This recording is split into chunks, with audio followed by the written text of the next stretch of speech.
I want to talk a bit about the British tax haven model and where Brexit might take that tax haven model.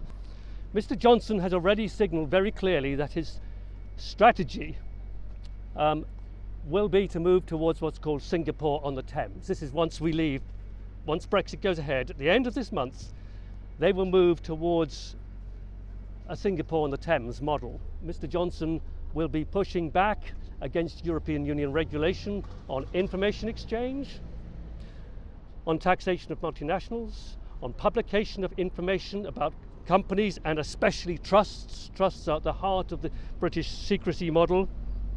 And we think that poses a great threat, not just to the European Union, but to the rest of the world, because the intention here is to lead a race to the bottom in financial services regulation and taxation. Will this actually help the British economy? And my view is it won't help in the slightest. It will help the elites. The elites will get richer.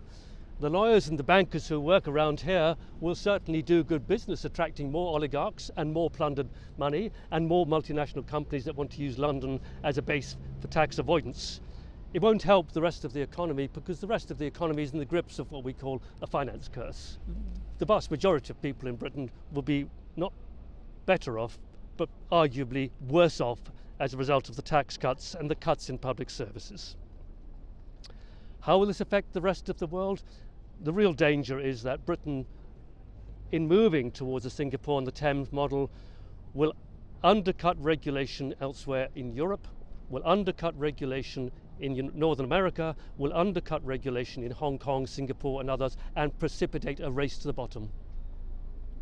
So the European Union needs to take a very hard line on alignment. It must be not just London, but the Crown dependencies, overseas territories, and the further they move away from alignment, the less market access they should have to the single market.